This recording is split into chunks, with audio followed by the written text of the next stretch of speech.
জয় ঠাকুর, জয় মা সারদা দেবী। আজ বলবো মা সারদা দেবীর মহামন্ত্র নিয়ে। মায়ের সেই মহামন্ত্রটি কি? মানুষের মন সবসময় শান্ত থাকে না। কখনো রাগ, ক্রোধ আমাদের মনকে বশীভূত করে। সারদা মা আমাদের শিখিয়েছেন কিভাবে এই রাগ, ক্রোধকে জয় করা যায়, কিভাবে মনকে ঠান্ডা রাখা যায়। একবার এক শিষ্য মাকে জিজ্ঞাসা করেছিলেন, মা, আমার খুব রাগ হয়, কিছুতেই রাগ থামে না, কি করব মা? শিষ্যের এইরূপ প্রশ্নে মা হেসে বলেছিলেন, রাগ হয়েই যায় বাবা, মানুষ রক্ত মাংসের, কিন্তু রাগ গিলে ফেলতে শিখতে হবে।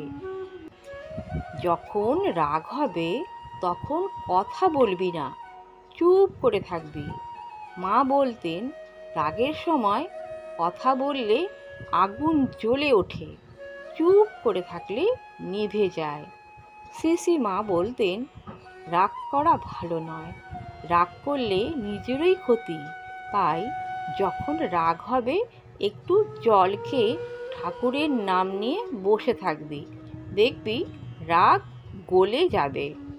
একবার এক সন্ন্যাসী শিষ্য মাকে বললেন, মা, আমার না হয় খুব রাগ হয়, কেউ আমার সঙ্গে অন্যায় করলে সহ্য হয় না।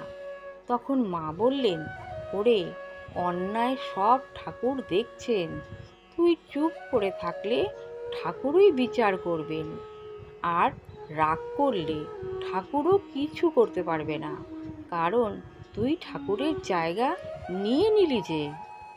এ কথা শুনে সেই সন্ন্যাসী ভক্ত চুপ হয়ে গেলেন। শ্রী মা বলতেন, রাগ কমাতে হবে, তাতে অহংকার কমে, মন নরম হয়। রাগ কমালে মনে ঠাকুর থাকেন। মা আরও বলতেন, সবার সঙ্গে ভালো কথা বলবি, রাগের সময় দূরে থাকবি, ঠাকুরের নাম করবি, তাতেই মন ঠান্ডা হবে। মা আরও শিখিয়েছেন, রাগ কমানোর সবচেয়ে বড় উপায় হলো অল্প খাও, অল্প কথা, আর বেশি বেশি জপ। মা বলতেন, রাগ মানে অশান্তি, আর মনে এই অশান্তি থাকলে ঠাকুরের কথা মনে থাকবে না। তাই নিজের রাগ নিজেকেই গিলে ফেলতে শিখতে হবে। তবে আজ এখানেই রাখছি। জয় মা, জয় ঠাকুর, সবার মঙ্গল করো মা।